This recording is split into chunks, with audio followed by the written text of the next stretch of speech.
Ngayon, ako na lang. Eh, pwede ko na siyang kainin.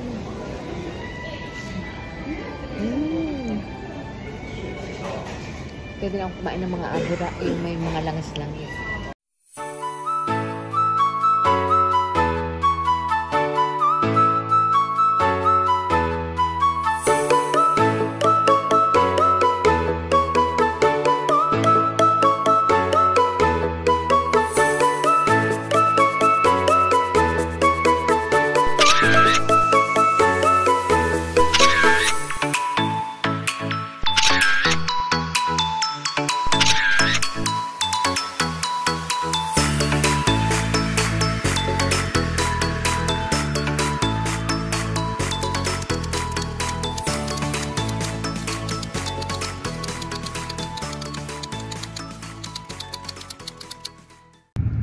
So ayan nga guys, pupunta na tayo ng ospital. Malapit lang naman yung dito sa amin. So hindi naman ako kabado, kaya lang medyo so tingnan natin kung anong mangyayari sa akin. So malapit lang naman yung ospital din sa amin. Pwede akong magpalit ng konti. Sakit nung ang susunod naman yung sikmura. Sikmura naman yung paiinumin ka ng camera. Yung ganun. Ay, naku, hate na hate ko yun. Kasi dito sa Japan, kapag may asawa ka, bayad yung lahat. Pagpunta mo ng ospital, pag-ooperahan ka, binabayaran na yun ng asawa ko. So, bayad na naman, di magpa-check up ka ng lahat para meron kang peace of mind. Eto, taas, baba, yung aking breast, yung aking ovary. So, kinakailangan kong i-check lahat yun para maging mahaba ang buhay ko. Ang hate na hate ko lang talaga yung dati pinaiinom ka ng, may pinaiinom kami para bumuka yung sikmura. Ngayon hindi na daw pinaiinom, yung diretso na yung camera. Nagpaganon kasi ako nung bago ako naoperahan sa aking gallbladder. Nung kinuha yung aking gallbladder, yung abdo ko. Kasi nga may nakabara dun sa abdo ko na bato. So kinakailangan tanggalin na yung aking abdo para hindi na bumarat, hindi na ako magkamero ng gallstone. So lahat yun, chinek yun, lahat ang buong katawan ko chinek. Grabe yung pinaghirapan ko nun tinorture yung buong katawan mo. Talagang lahat chicken bago ka pala ipas dito sa Japan, kasi first time kong naoperahan dito sa Japan. Dito sa Japan, bago ka operahan, chicken lahat ng katawan mo, puso, lahat. Kasi baka mamaya operahan ka, yung puso mo hindi naman kaya, may kukunin nga sa aking isang organ, di ba? Isang organ sa katawan ko ang nawala na. Kaya naku, ingat-ingat sa mga kinakain natin. Kasi alam mo, yung mga kinakain natin ang nagdadala ng poison sa katawan. Kaya sabi nga, tama nga nila yung sugar. Pag addicted ka talaga sa matatamis, diyan lalabas lahat ng sakit mo. Kaya kasi ako nagkamero ng gallbladder problem. Kaya marami akong mataas yung cholesterol ko. So ngayon, sinabihan ako ng doktor na after nito, hindi ka na gallstone, kaya lang ingat-ingat sa mga kinakain. Kaya bawal akong kumain talaga ng matataba, kasi pag kumain ako ng matataba, yung parang wala na kasi yung bile yung bile kasi ang pumipiga doon na dinadala sa sikmura mo, wala na yung bile na pumipiga. So ngayon nahihirapan ako na mapiga yun pag maraming abura, pag maraming langis sa katawan. So ayan, to be continue, mamaya uli. At malapit na ako sa ospital. Kasi nga, tingnan natin, let's go! So ayan guys, punta na tayo. Medyo, alam mo yun, medyo excited ako. Kasi pag ito naging okay, kakain ulit ako ng kanin. Konti lang, konting kanin. Mga ganyan lang ito.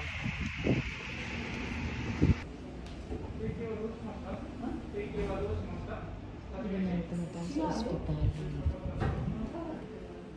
Ayan. Nag-aantay mo. Wala masyadong pasyente.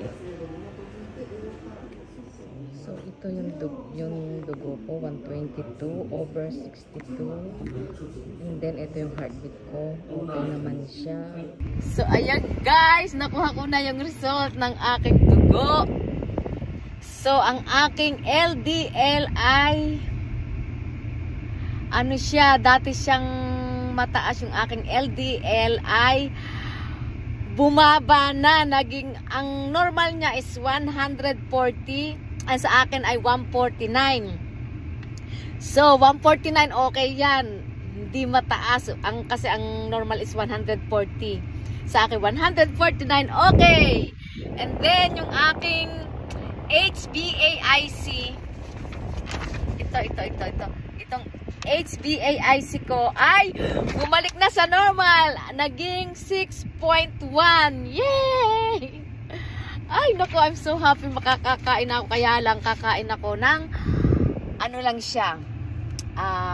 Katakatabay lang siya. Kasi mahirap na uling tumaba. Mamaya ko nilang explain. Matutuwa nito si Popsing. Mamaya ko i-explain ang aking cholesterol at saka ang aking HbA1c. Ano ba? Hemoglobin. Basta, yun. Basta ang normal noon ay 5.1. Pero pag 6.1, okay na yon. Huwag ka lang tataas pa ng 6.5 kasi pag naging 6.5 ka, magiging diabetic ka na. So, kaya yan, okay na, bumaba na siya. Talagang nasa pagkain yan. Ang sabi ng doktor, sa kundok ay nag-gym ako, kinakailangan ko ng protein. Sabi niya, kumain ka ng itlog ng 2 beses sa isang linggo o 3 beses sa isang linggo. So, susundin natin yun. And i-maintain ko na yung ganito kong katawan. I-maintain ko na maging eto na to. Okay na tong 49 or 50. Okay lang yan. 49, 50. Okay na i-maintain ko yung ganitong edad. So, ngayon, kakain ako mag-isa ng masarap ulit. At wala si Popsing, may trabaho. So, matutuwa ang aking hobby nito. Back to normal na ako. Kasi ang kinakatakot ko nga ay magkameron ng diabetes. So, now, I'm okay. Thanks God. Ginawa ko po naman lahat. And I'm really, really happy. Happy. Sobrang happy. Okay, guys. Mamaya uli. Ako muna ay magdadrive. At ang aking stress ng 3 months ay ako'y magwi-window shopping ngayong araw na to. Okay, bye-bye! So, ayan, na-stress ako ng almost 3 months dahil dahil nga kinakailangan kong maging 6.1 ang aking HbA1c. So, kinakailangan kong mag-shopping dahil na-stress ako. Tingnan natin kung may mga mura-mura. Stress talaga ako kaya sa shopping ako mag-isa. Ang gaganda niya, oh. Sale na naman siya. Oh. Ang dami niya, oh. Sale na yung mga underwear. Oh, ang mamura niya. Teka muna, mag-shopping muna tayo. So, ayan, sale siya. Ang dami niyang sale. Mura siya. Mamili-mili tayo. Magpili-pili tayo. Ganda naman niya, oh. Dati siyang Mimi. So, ayan nga guys. Dati hindi ako kumakain ng mga matataas sa carbohydrates kagaya ng udong, pasta. Ngayon kakain talaga ako ng bongga. Ayan mo. Dati hindi ako kumakain ng yung ganito. Yung ganito kasi parang pasta sa amin sa Japan. Ay carbohydrates yan. So, try natin.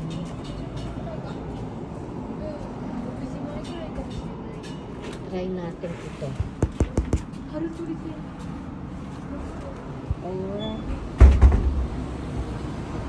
Kasi hindi ako kumakain dati ng ganyan eh. Pork. Kasi maano yan, mataas daw yan sa carbohydrates. So, try natin. Let's go! Kain tayo pa.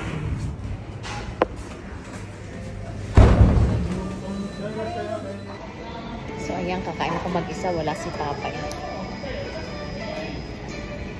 So, ito lang yung lunch ko for today. Kasi nga, may-maintain ko yung aking 50 kilos ako ngayon. So, maintain natin siya.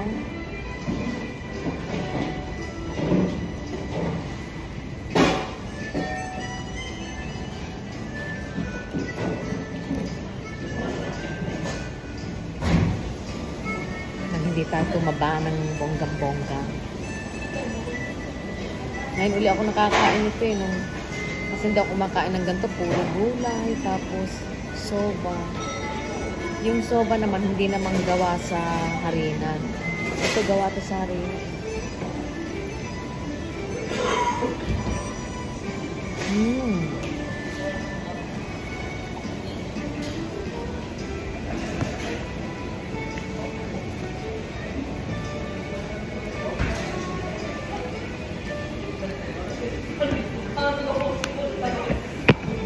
Window shopping ako. Tapos kumain ako mag-isa. Dati pag kumakain ako, kasama ko si Papa. Ngayon, ako na lang. Eh, pwede ko na siyang kainin.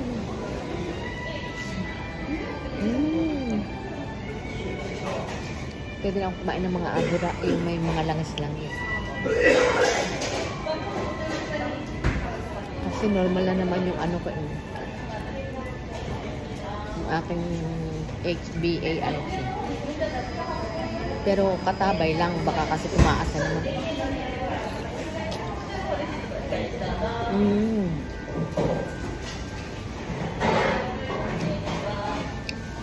Nice.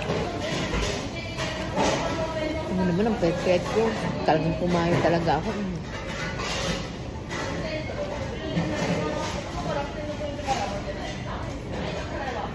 Kasi pag mataas ang ano mo, hindi ka pwedeng kumain ito kasi ramen. Saka ito. Ako talaga gulay. Kaunting, alam mo yun, talagang gulay at parang ang kambing. Enjoy ko muna to. Ang lunch ko nag-iisa. Wala si Papa may pasok. So, enjoy ko muna siya.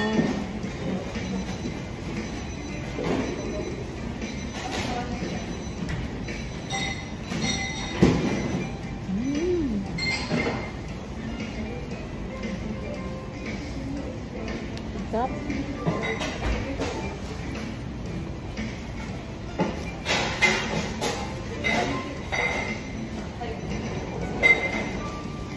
Pwede lang kumain ng patatas kasi normal na siya. Pero mataas sa carbohydrates ang patatas eh. Madali kasi nakakapagpataas yung mga patatas. Ano yun? Pumpkin. Mataas din yun.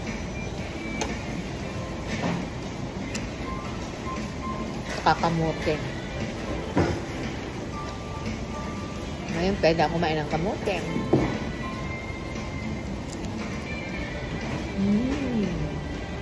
Tempura na kamote. Nagpapuli ako ng buhok.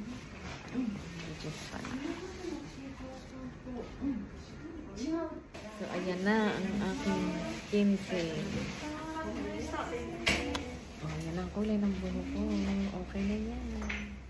So, ito yung ginagawa ko pag bago ako kumain or pumunta ng gym is lalagyan ko siya ng warm water tapos warm water. Yung cold water tapos yung maligamgam na tubig.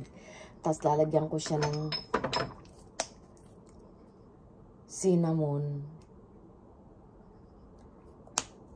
Tapos, pag nalagyan ko siya ng cinnamon, kalamansi or lemon. Ngayon kasi is marami akong kalamansi. So, kalamansi ang nilalagay ko ang lemon. Ay, kabayo, nalaglag yung lemon or kalamansi. Kasi, ngayon mahal yung lemon ngayon. Ang dami kong kalamansi. Marami ng bunga yung kalamansi ko. So, ito yung ginagawa ko every morning. Nakakapagpatanggal daw ng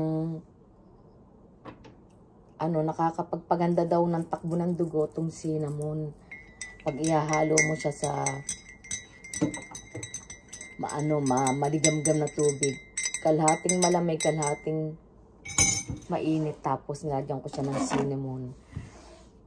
Tapos, saka ko siya iinumin.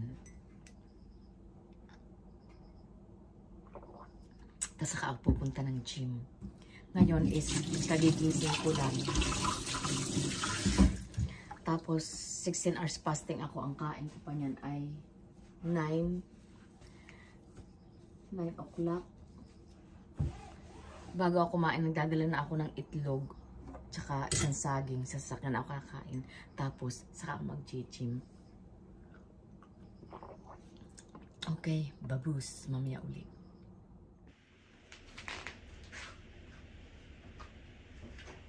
So, ayan nga guys, di ba nung nakita nyo ako sa yung part 1 na vlog ko na medyo kabado ako noon dahil nga titingnan yung aking blood sugar level at saka yung aking cholesterol. So, June 6, nagpa-check ako ng HbA1c. Kasi natatakot ako baka mamaya kasi meron akong diabetes, hindi ko pa alam. So, nung nagpatingin ako sa doktor, ay nakita, na-detect sa aking dugo na mataas yung aking sugar level. So, sabi ng doktor, after 3 months, bumalik ka sa akin, i-check uli natin ang iyong dugo. Kasi pag nagpapakuha ko ng dugo, hindi naman nila magre-request ka sa doktor kung gusto mong malaman kung may diabetes ka o hindi. Pero sa ibang doktor, lumalabas daw yun sa dugo. Kaya ako lang, nag-request lang talaga ako tingin po yung HbA1c ko. So ngayon, nung nakita ng doktor na 6.4 ako, ang normal daw ay hanggang 6.5. Pag umover ka na doon, diabetes ka na. Ngayon, ako ay 6.4, isa na lang, ay, na ako, magiging pre-diabetic na ako noon. So, ang sabi ng doktor sa akin is, 3 months nga akong mag-diet. So, natakot ako kasi sabi ng doktor, pag yan tumaas parang 6.6, ay, iinom ka na ng gamot. I hate namin mag-asawa ang uminom ng gamot. So, ang ginawa ko is, tinanggal ko lahat. Kasi sabi ko, Dok, bababa pa ba yun? Sabi niya, bababa yan kapag, mag-diet ka. Kaya nung, June, July, August. So, September ako nagpa-check up. So, pamula nung June, imagine mo na 3 months akong walang no rice, no chocolates, no donut, no cake, no pasta, no bread. Lahat yan tinanggal ko. So, pag minsan hindi ko mapigilan yung sarili ko, kakain ako ng konting kanin. Kasi addicted pa nga yung katawan ko sa kanin at saka sa sugar. So, nung ginawa ko yung 3 months na hindi naman totally hindi ako kumakain ng kanin, sa isang linggo, konting kanin. Sa loob ng isang linggo, kumakain ako ng kanin, kumakain ako ng sushi. So, tinanggal ko yun. Nagtataka ako, sabi ko nagpapasting naman ako. Kasi ang fasting kasi is 2 years ko nang ginagawa tong fasting. Nagpapasting ako ng 16 hours. Ang pinakamatagal kong fasting is 18 hours. Halimbawa, kumain ako ng alas 5 ng gabi. Ang kain ko na niyan ay alas 12 na ng tanghali. Ayon is bali 18 hours. Pero pag ako nagpupunta ng gym, nagsi-16 hours fasting lang ako. So, kakain ako ng, o kaya 12 hours, 16 hours or 15 hours fasting pag may gym ako. Pag nagpupunta ako ng gym. So, nung nagpapasting naman ako noon kasi nag-start ako ng 53 kilo. So, kahit mag-fasting ako, hindi tumataas, hindi ako tumataba, level yung aking timbang na 53 kilo. Ngayon sabi ko, Dok, 53 kilo na ako. Sabi niya, mag-ano ka pa, mag-diet ka pa para yung iyong cholesterol at saka yung blood sugar level mo bumaba. Ay, hindi ko alam kung paano ako magpapahit kasi nagpapasting na nga ako, nag-gym ako. Tapos, healthy yung mga kinakain ko. Hindi naman ako kumakain ng malalangis nga't bawal nga sa akin. Kaya lang, ba't tumaas yung aking sugar level? Kasi mahilig ako sa matamis. Tapos, nagpapasting nga ako. Ang kinakain ko naman sa gabi ay tinapay.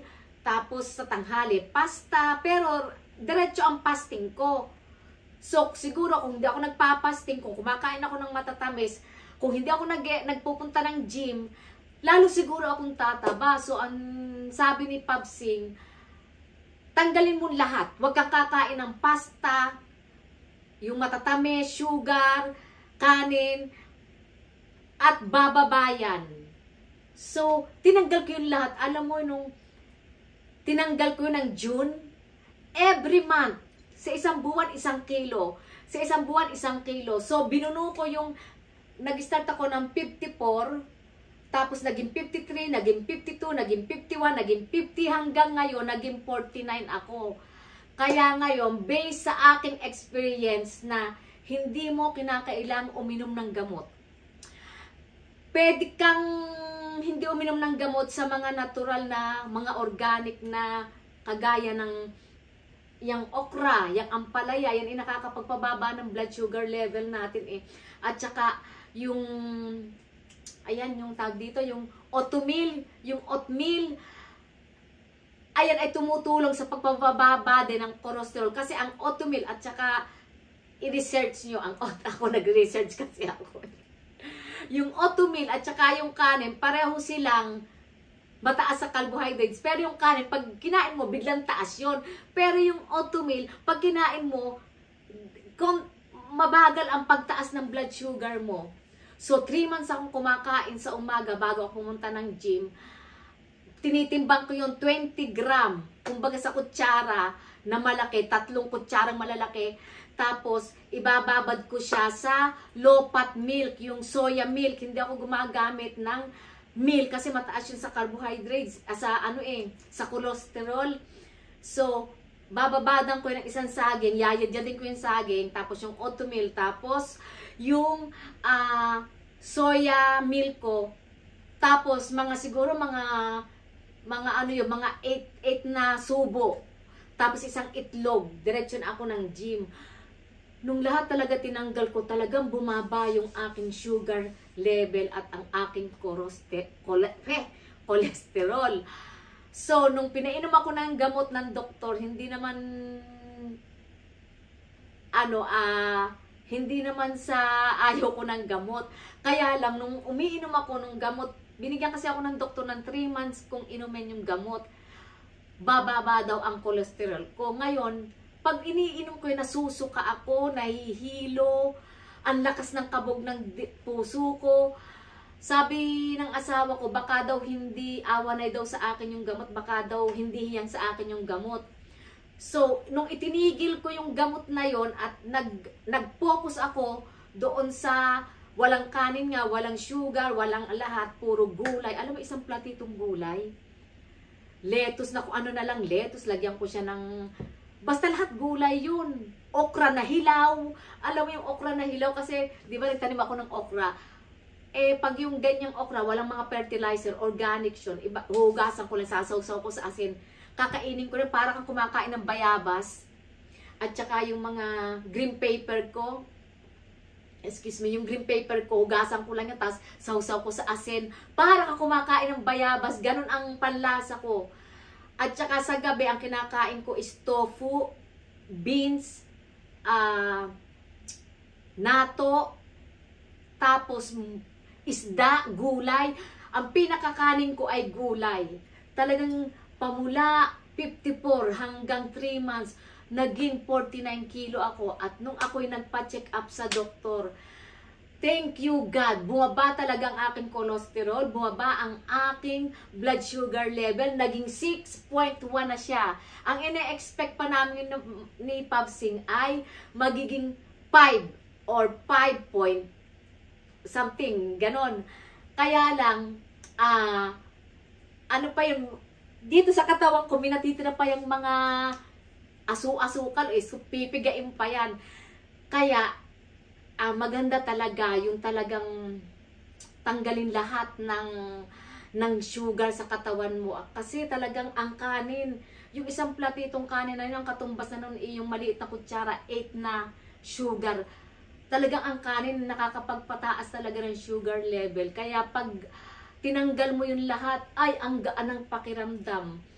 Tapos, minsan tatago ako kina Ate Gina, nagchat-chat kaming tatlong magkakapatid. Lagi si Tutoy, si Marlon. Ate, mukha ka ng mukha na daw akong, talagang pumayat ako talagang bumalik yung aking bigat, yung aking kilo nung ako'y dalaga. Nung ako kasi dalaga, ganito ang katawan ko, 49, 48 kilo ako niyan. Ngayon, every morning, pagising ko sa umaga, iihilang ako. Every morning yon, routine ko na yon. Magtitimbang ako. Gada timbang ko every week, natatanggalan ng grams, 1 kilo, 1 buwan, 1 kilo, 1 buwan. So, nung nagpunta nga ako ng ospital, yung first vlog ko na nagpunta ako ng ospital, doon ko talaga napatunayan na hindi lahat nagagawa ng gamot. Maraming paraan para maging magandang cholesterol mo, maraming paraan para bumaba ang blood sugar mo. Sa una lang talaga, hindi ko talaga kinaya kasi unang-una nagpapasting na ako. Tapos, hindi naman ako kumakain ng kanin kasi yung kanin energy yun Puro gulay, puro isda, puro konting karne, puro itlog. Kumain man ako ng karne, hindi yung red meat. Ang kinakain ko is yung manok. Tatanggalin ko pa yung mga balat-balat ng manok para walang taba. Tapos talagang gulay talaga, isang platitong gulay kahit walang lasa yung gulay. Kasi ayoko din naman lagyan ng yung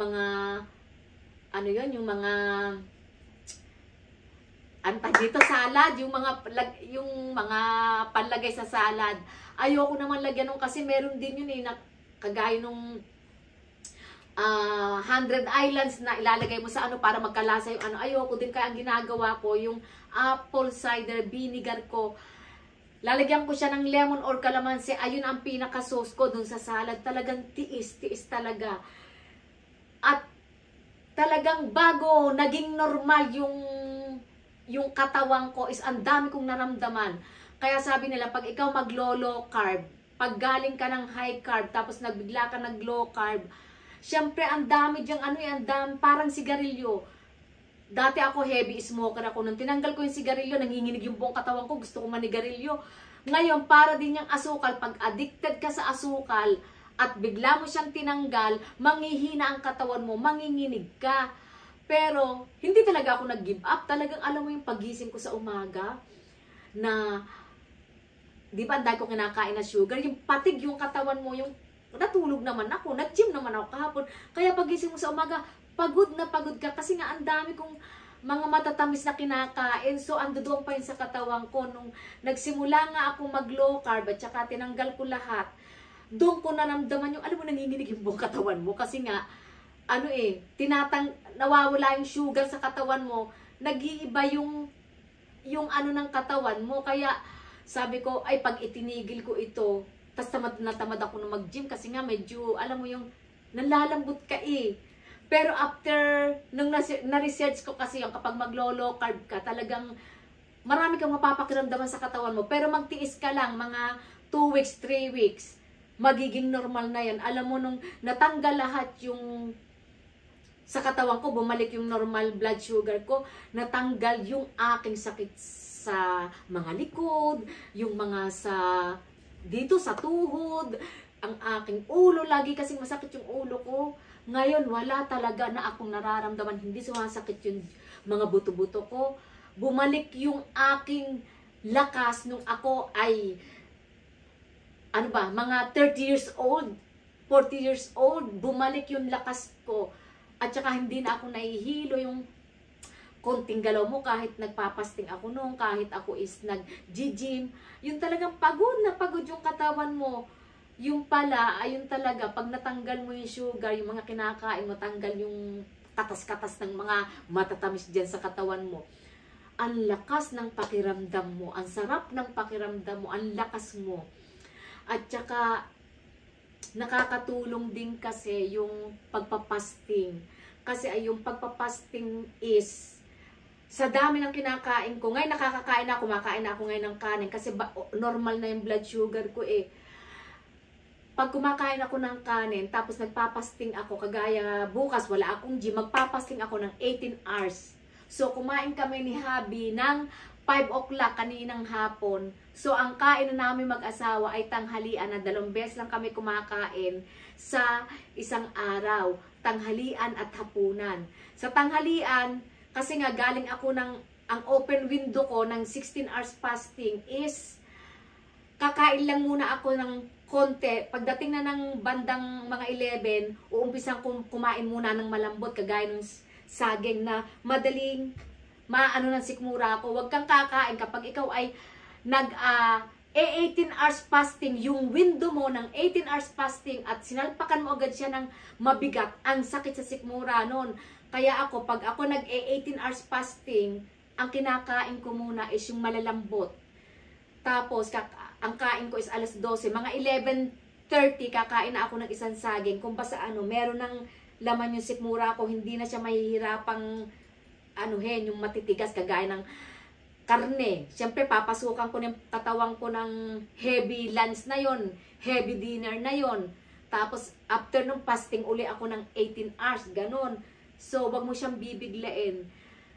Sinasabi ko to kina Ate Gina, kina Marlo, lagi kasi nila sinasabi, naku, Irene, hindi ka kasi nagtatrabaho ng kagaya ng trabaho namin na ang bibigat. Nahihilo sila. Talagang, sanayan lang yun. Sanayan lang talaga. Si Papa din, ang asawa ko kasi, meron yan sa loob ng 1 taon, halimbawa 1 taon, nagpapasting siya ng 5 days na walang kainan. Ang kakainin lang ni Papa is yung tubig, soya milk. Yun lang.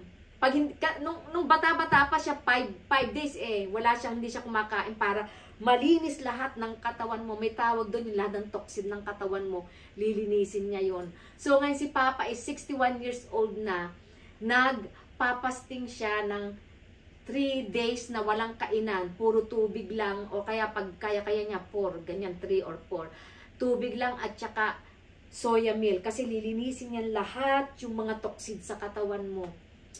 Kaya yun lang ang ma-share ko sa inyo. Kung gusto nyo at mataas ang inyong cholesterol or ang inyong blood sugar, tanggalin nyo yung mga asukal sa katawan nyo. At ang sarap ng pakiramdam. Hindi ko akalain na maibalik ko yung dati kong kilo ng 49.20. Kasi pag kumain, kagaya ngayon, kumain kami, ang dami kong kinain kanin. Kumain ako ng karne kasi meron na akong peace of mind na kapag kumain ako ng kanin at tumaas ng 1 kilo, pwede akong ibaba ko yun. Alam ko na yung technique. So, hindi na ako kabado na kumain ng pakunti-kunting matatamis. Kagaya kanina, talagang 3 months akong walang ice cream. Tinaray ko siyang kumain ng ice cream. Pakiramdam ko, ang panlasang kumakain ka ba ng asukal na, yung asukal, ganun ang lasa ko, hindi na natatanggap ng aking panlasa yung ganong katamis. Pero tinaray ko din, sabi ni Papa, sige, tinaray mo yan, maaadi ka na naman. Kokontrolin mo lang yung pagkain ng mga matatamis. At saka, talagang maganda kasi kapag habang tumatanda ka is magpapasting ka. Kasi at the age ko ng ganito, kasi mga kaibigan ko, yung pareho kami ng edad, makikita mo talaga laylay. Ang naitutulong kasi ng fasting is dahan-dahan yung pagtanda mo. Tapos hindi ka lumalaylay na pag tumanda ka, yung at the age ko ng ganito na laylay yung mga ganito. Ang ganda ng pagpapasting, itry nyo. Sa una lang talaga mahirap, pero 2 years ko nang ginagawa tong fasting. At saka sinasabi ni Ate Gina, sige, kapapasting mo ng kapapasti. At saka umiinom pa ako ng apple cider vinegar sa gabi para yung insulin balance yung katawan mo. Lagi si Ate Gina, sige, kapapasting mo ng kapapasting. Magkakaano ka sa sikmura. Sabi ko naman sa kanila, ano lang naman yan, hindi mo naman iinumin yung apple cider sa ano, isang kutsara sa apple cider, ganyan naman kadami yung tubig. Hindi mo naman siya iinumin ng, magkakasakit ka nga sa sikmura pag ininom mo yung apple cider ng direct. Hindi, ilalagay mo naman siya sa basong ganun eh.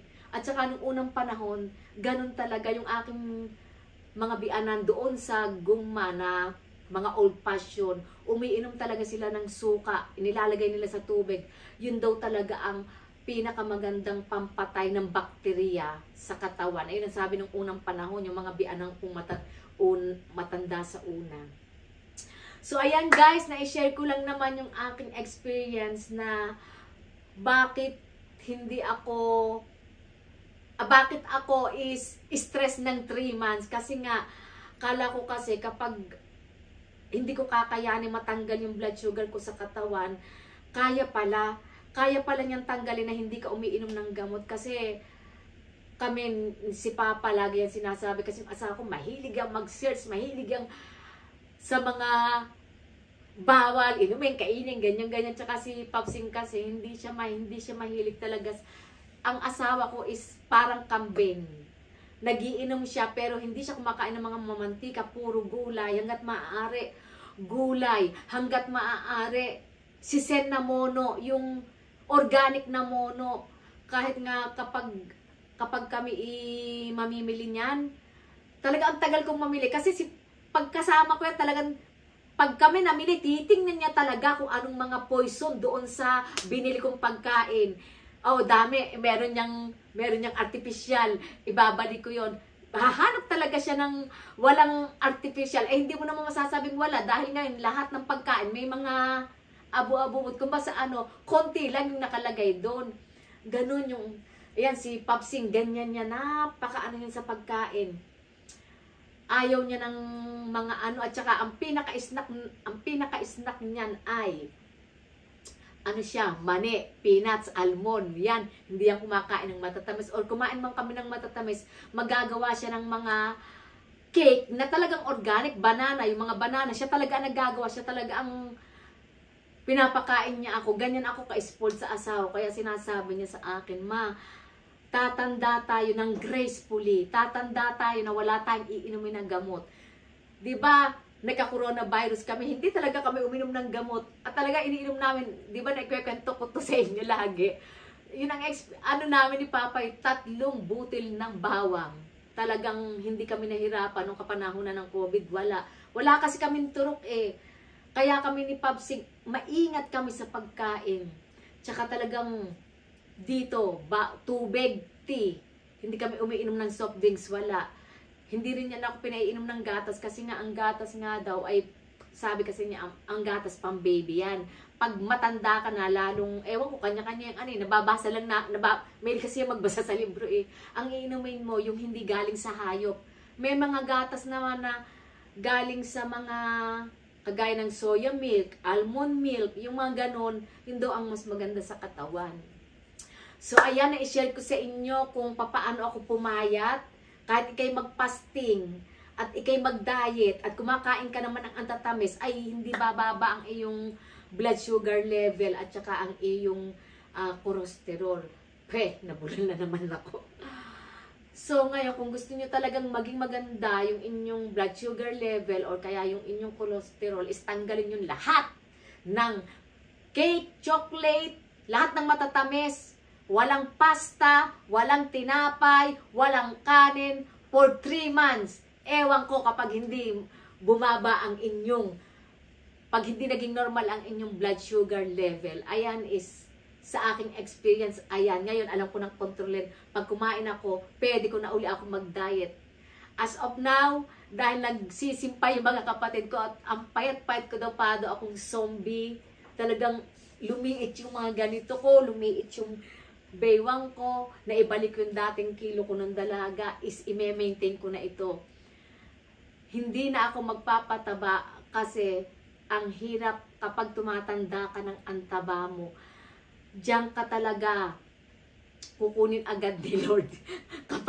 kapag hindi mo inalagaan ang katawan mo at kain ka ng matatamis, soft drinks, kanin, pasta, tinapay, ay nako, sabi ko sa inyo, maaga kayong kukunin ni Lord. Kaya depende yan sa mga kinakain natin, yung mga ipinapasok natin sa katawan natin.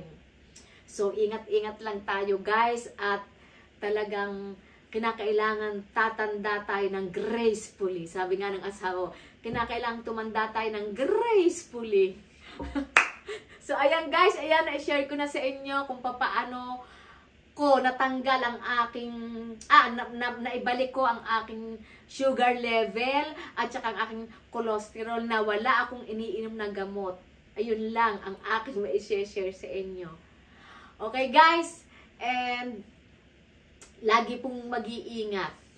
At thanks God, talaga'y unay, di ba sinasabi nga nila, nasa Diyos ang awa, nasa tao ang gawa. Eh kaya sabi ko, Lord, ginawa ko naman lahat. Tinanggal ko lahat.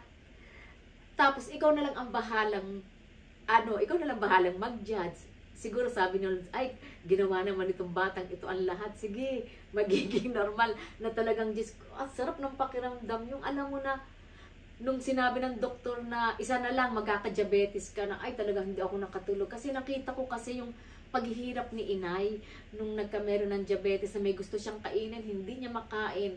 Tapos nagtuturok siya ng sarili sa insulin. Ayoko yung kasi lahi-lahi nga yun eh.